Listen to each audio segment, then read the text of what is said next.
At this point, knowing what doesn't suit me and doesn't fit in my life is what Mhm. I can see now clear because of my experience. Hello, and welcome to another episode of Fierce Fridays. My name is Elise, and today I am joined by Carol de la Cruz Munoz, who is a licensed mental health clinician, a colleague, and a friend. Thank you so much, Carol, for joining me today to discuss a sensitive topic. Thank you so much for having me. You're welcome. You're welcome. I appreciate every time someone agrees to do this because I know it's not easy to open up about different things that we've experienced. And today's topic is divorce. I have been divorced. I've talked very briefly about it on the channel, but I'm divorced and I know that you're divorced as well. And so I've heard a statement that says that divorce feels like experiencing a death. What are your thoughts on that statement? Would you agree? I would, because just like with death, or when we go through that, we go through a grieving process, and the entire cycle of what it is, grief and change.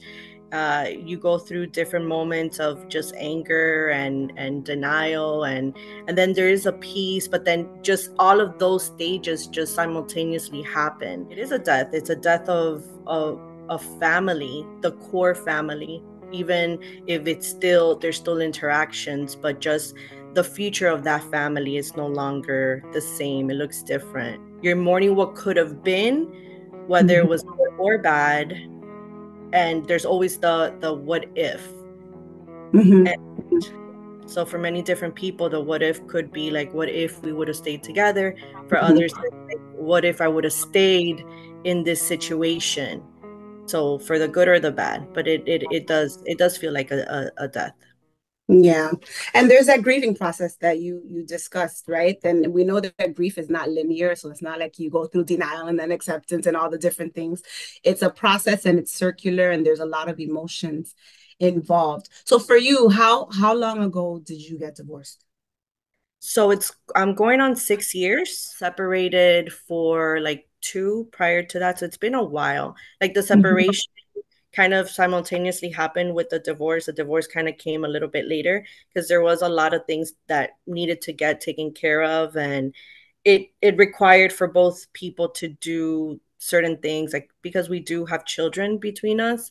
There's certain things that we needed to individually go through and then collectively go through. Yeah, and that adds a different layer of stress, right? While you're going through a divorce, when you have things to divide, if there's property, when there's children, finances, bank accounts, and figuring out how to divide those things and come out of it not totally hating each other, right?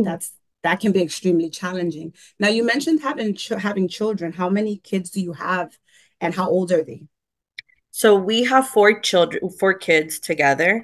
It's two girls and two boys. So today, the oldest one, she's 20. The one that follows her, she's 18. Then the third one, he's 13, and the little one, he's 9. Wow, that's a big age gap. And so the youngest is 9 and the oldest is 20, you said? Yes. Which means that 6 years ago, going on, they were like preteens or like early teens, and then like a toddler. Yes, yes. The oldest one, she was in 6th grade. Then the other one, she was in fourth, fifth. Then Nathan, he was in first or second grade. And the little one, he wasn't in school yet. He was Wow. two or three, He was yes. 2. Wow. And I always forget that you have a Nathan just like I do. But okay, so so then it was not only about dealing with your emotions and the loss of the relationship and everything. It was also managing your kids different like levels of emotions and different ages that manage things at different in different ways. What was that like? It was very difficult. The word that came to mind was terrible, but it was very difficult. It was difficult because as much as I was trying to do things amicably, which is really the word that I try to use and remind myself during the whole process, I was trying to be amicable. There were moments where it took so much from me to be amicable, and I had to in front of them. So it was different. Each of them responded in a different manner. The two younger ones, I don't want to say they didn't feel it so much, because one thing that didn't change was the the sequence of just events like school. They were going to school, and if they weren't in school, the little one was being taken care of by the same people, my parents, that they were taking care of them even when we were married. So one of my main focus was to keep the stability of the scheduling and everything. So with that, it not that it didn't allow them to go through the process, but it did disturb and disrupt a lot of their day to day. Yeah. Emotionally, they each showed up in a different way. The two older ones, I think they kind of felt it a little bit the most, because unfortunately during the process, um, they were kind of like brought in to the situation. Um, it just occurred, unfortunately. So that kind of put them in a different light. But however, I did try my very best to be as stable, present, and as non-dividing as I possibly could during the whole process. Yeah, that's amazing because that takes a lot of energy. I know I've been through a divorce and it's hard to navigate all the different emotions that you're going through. And then you had four kids and I only had the one who was four when I got divorced. And so that routine that you mentioned is really, really important, right? Having a routine for the kids because their whole life is disrupted, just like the adults' lives are disrupted. So Right. maintaining that routine sounds really, really important. So having four kids and going through a divorce, um, what are some of the struggles that you feel that you faced adjusting to life now, on your own with your four kids? It sounds like you had the support of your parents, but Yes. like, what was that like? What were some of the struggles? So fortunately, and I am gonna say this, I'm gonna say it very proud.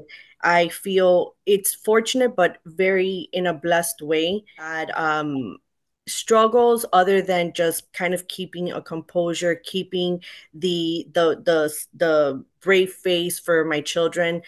Everything outside of the interaction and the relationship, I did have the support of my family, the support of my parents, which did not change even till this day. It's still the same, like they still go over there. So in regards to struggle, it was mostly trying to contain a sense of um relatability with their dad, um having him involved as much as I could, while still maintaining some setup, some sense of boundary, some sense of space. And at times it was very difficult. The struggle would be just that, trying to create a sense of boundary for for each person to feel safe, and then still navigate the whole process with the separation, with the divorce. It was difficult. um, so other than the stability, I think that the most difficult thing was going through a divorce um, with a person that was making it very difficult. So for you, the biggest challenge was more the emotional piece of it, of how to Yes. navigate the emotions and the conversations and those type of things because you had a lot of support. Yes. Okay, and that's good to know. My situation was there were some similarities. I have great family support, and so that was helpful, but I was also very determined to do certain things without asking for help because of the complications of that relationship and me leaving and people not really believing I was going to leave and those type of things. And so I felt like I left broke. And so for me, practical needs were a big thing, like looking for a new place to live. I had to move. How did that work for you? Did you guys, somebody had to move? Did you get to stay in the house or did you have to? So thank you for that, because I right there, just bringing that out, like, yes. So the biggest thing was people believing that I was gonna do it or not gonna do it. And having Mhm. four kids, of course, what was I thinking? What am I thinking? But it wasn't necessarily in that way. Just if I was gonna do it, was I really, what was I gonna do about it? And I did have, I've always been stable as far as like my work, my employment. So those things did not matter. It's just now showing up for myself and trying to be as not as independent, but as self-sufficient for my feeling that okay, I have to this strength, this core, I have to bring it out from somewhere. And I've always had it. Now it has to show up. So there was when I initially brought up the whole separation thing and the divorce, it was something that I struggled with for a very long time, whether or not to do it because of obviously everything. We owned a home, the kids, the stability, and all of that. But once I made the decision, there was no turning back. Like I had a very close relationship with God during this time, and I was struggling. And when I said, I have to like really follow what I feel, what I believe, and not what's gonna make me happy, but what was right and what was needed to happen.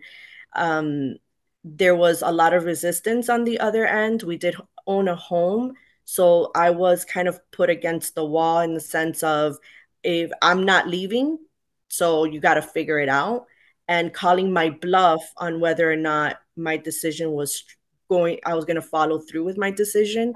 And because at that moment I just felt like if this is the thing that's holding me in this position, a home, then I don't care. Like I don't care about it. We put it up for sale. And then that's another reason why the process of the divorce kind of took a little bit. We put it up for sale. Everybody went their own way.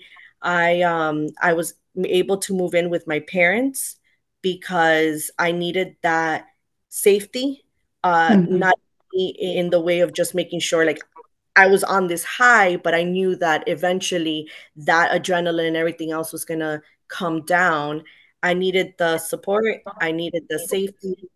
There was animosity. So I didn't know which angle this person was gonna come through, and I didn't want to be alone.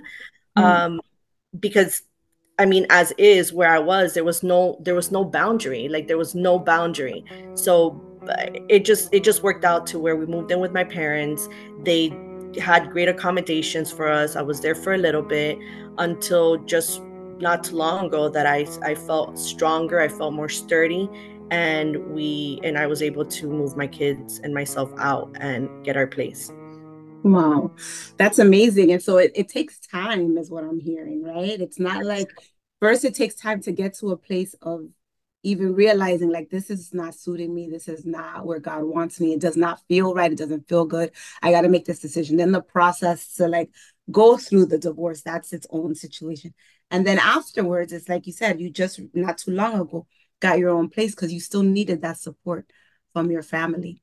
And that's Yes. amazing to be able to say that, one, because you have the support, but then also being able to ask for help. There's a recurrent theme I'm seeing as I'm doing these interviews, and asking for help, getting support really makes a difference in how you bounce back after a difficult situation or how you Yes. cope with it while you're in it.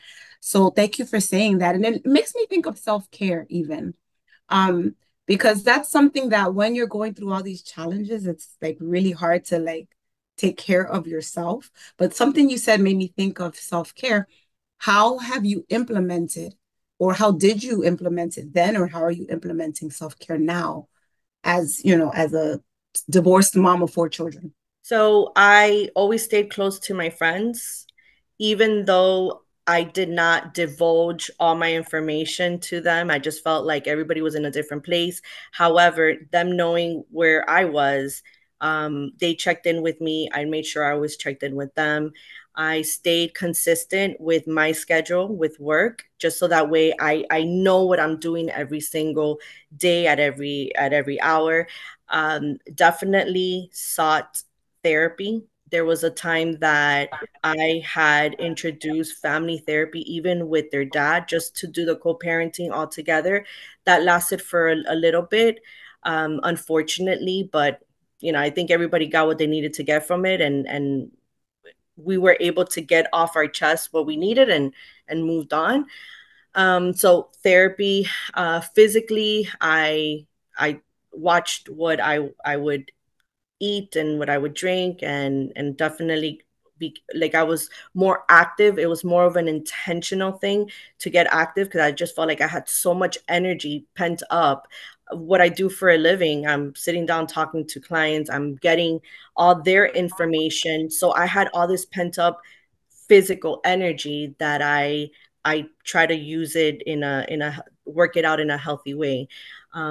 Fortunately, also living with my parents allowed me to accumulate a little bit, like finances, in a positive way. So I would treat myself to getting a massage twice a month. Um, doing like just not necessarily a lot of grooming, because I always kept myself up, but I never saw it as self-care, like getting my nails done and doing my hair.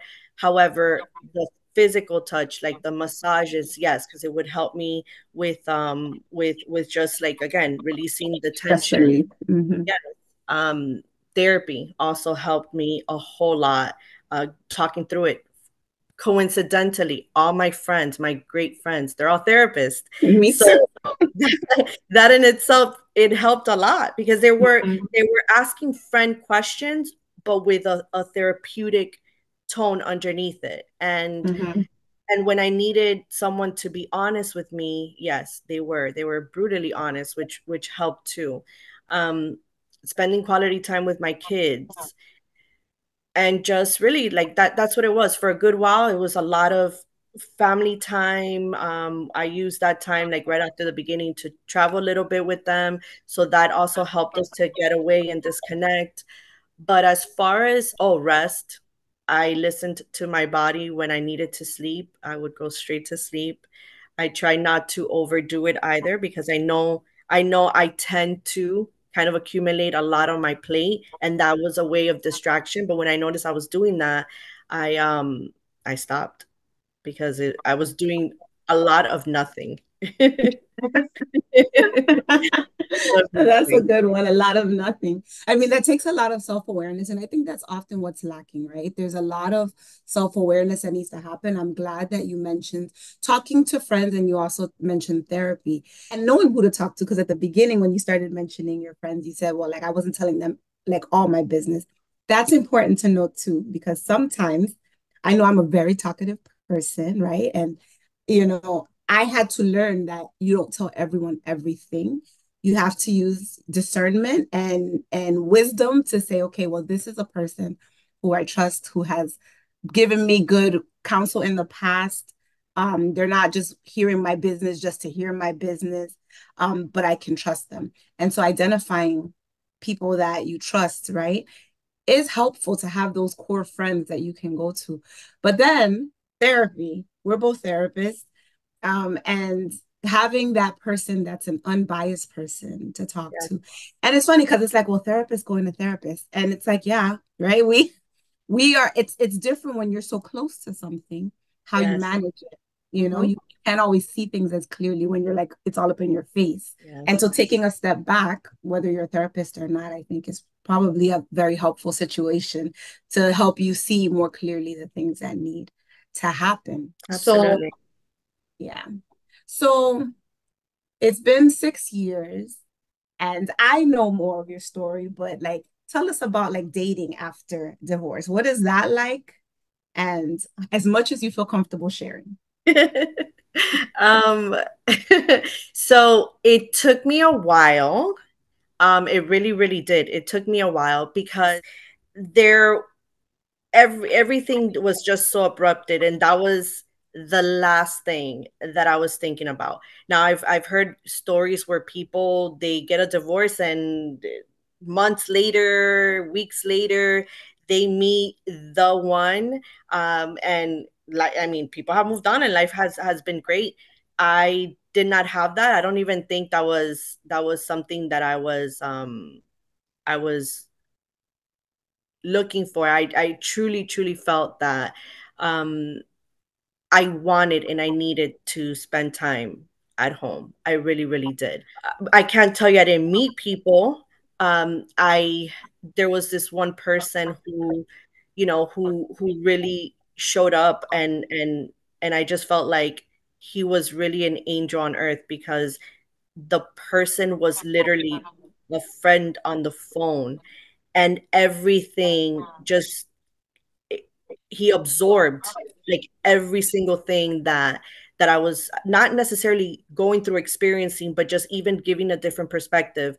So because he was a male, I would say, but it wasn't a date, and I wasn't seeing him. It was just someone that was not related to me in any way. There was no friendship. It was just we met, and it just kind of flourished into just something very nice. As far as romantically though, yes, I did, after like 5 years, I did meet someone, and I said, I'm very private. So when I met this person, I just said, like, okay, well, if I'm going to put myself out there, because I promised myself for New Year's of 2020, going into 2022, I remember New Year's Eve, I said, you know what, Carol? Yeah, it's okay. Like, yeah, the butterflies are out. Like, I'm not alone. I'm not lonely. I can't be lonely. I don't have time to be lonely. I have a lot of stuff going on. But why not? Let me just see. And I said I deserve a second chance. I deserve to try. I deserve to see what's out there.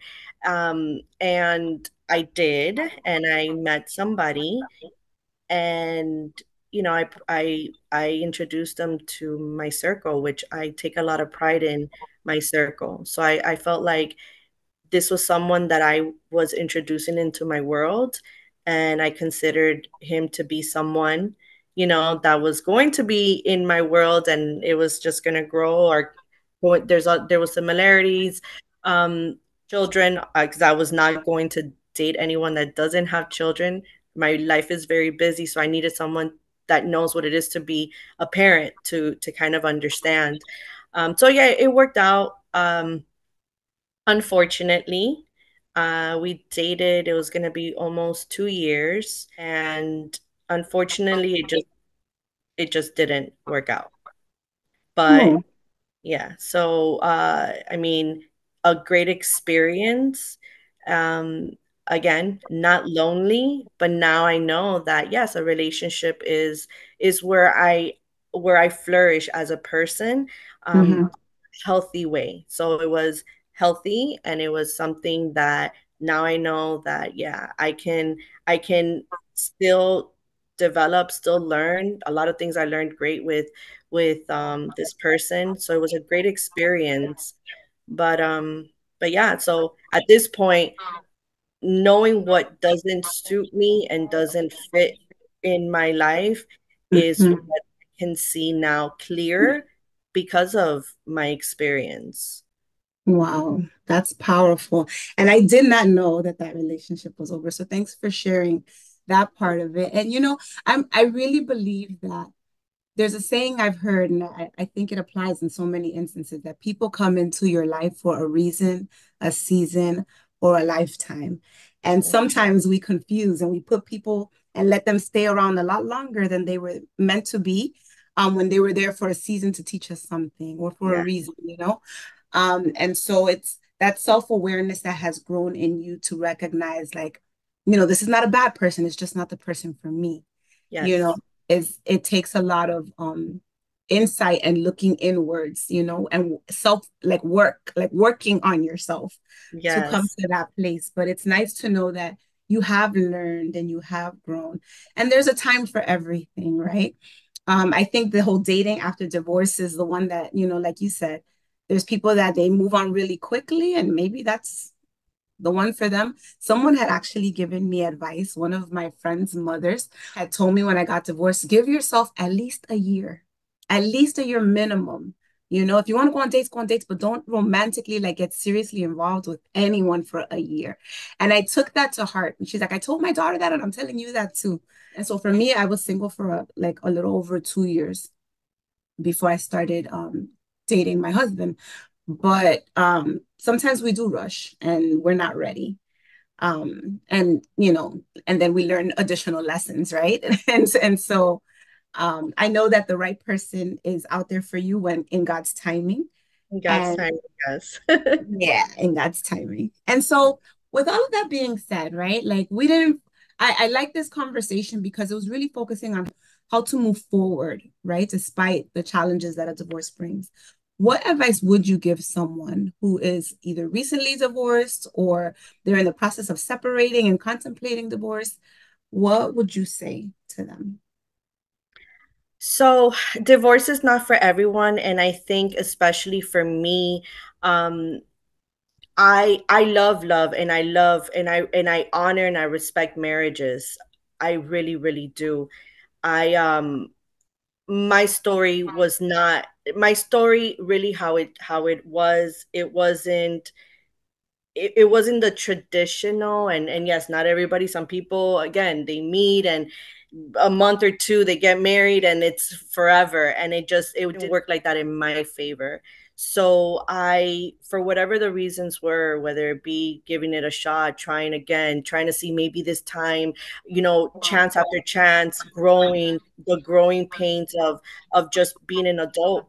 As much as people say there's no handbook, like, It really people isn't a handbook. people figure it out, right? And unfortunately, we didn't figure it out. So I would just say, if it's something that even if there's a glimpse, there's a little to hold on to, like, definitely get help if that's the case. But if not, I in the whole dating thing, and even just making the decision that the relationship that I was in was not going to be something that I was going to grow in, I for a while I felt guilty about the idea of failing, like failing, Mhm. right? Like the marriage, for whatever the reasons are, like it could feel like I failed, it didn't work. But knowing that it takes two people to make it work Mhm. gave me a little bit of solace, like support to myself. Um, it's just that, like, it's not a failure if you gave your all, if you tried. There was the Exactly. challenges of being an independent woman coming into a relationship with another adult. I learned that, okay, it's different because it is dating after divorce. It is very different, especially if you're blending families, because it's people already established and then you're trying to make it work, but it's possible. So I love love, and and I would just say, don't judge yourself on something that you went in with wholeheartedly, open and willing. If it takes two, and if it doesn't work, as you said, and I do agree, it could be at that moment, it's just that moment to learn something more about yourself, to realize that, okay, maybe where I needed work, I still haven't applied, and try again. Like, that's really it. Like, try again. Love is beautiful. Love doesn't hurt. People unfortunately hurt other people. But love does not hurt. And going through difficulties in relationships doesn't mean that it's not love. It just means that it takes work. And I'm willing to put in the work. I know now I'm much older, I'm much more mature. And I definitely walk hand in hand with constantly asking God to guide, because I know I can't figure this out by myself. So Mhm. I am thankful for the experience, because I realize now that, okay, I don't need to stay somewhere that I don't think I can grow, and maybe it's not where I'm called to be, and I got to trust that. Right, right. Trusting that is super important, right? And trusting your instincts and trusting God to lead you through the whole thing. And I want to say something. I want to like piggyback on what you said about I love love, right? I love love as well. And I want to be clear that this is not to promote divorce, right? Because we are Absolutely. both, we encourage marriages and we work with people who are married to help them stay together. But there are some circumstances where divorce is necessary. Absolutely. And so, if you can work through it and if you can, work together to make something work, that is ideal because it's not that it's easier when you get divorced. There are challenges like we've discussed today that come with it. if it comes to that, but it takes two people. And Absolutely. you said that absolutely beautifully.